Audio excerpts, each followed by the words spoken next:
गरुडगमन तव चरणकमलमिह मनसि लसतु मम नित्यम्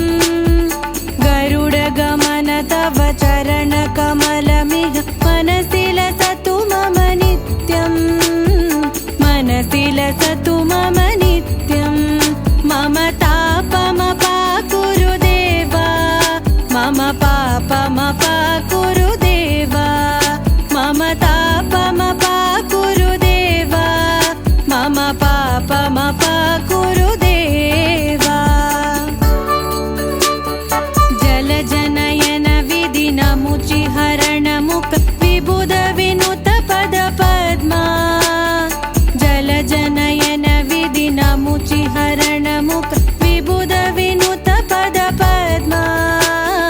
विबुध विनुत पद पद्मा Subscribe to Bhakti Kirtana.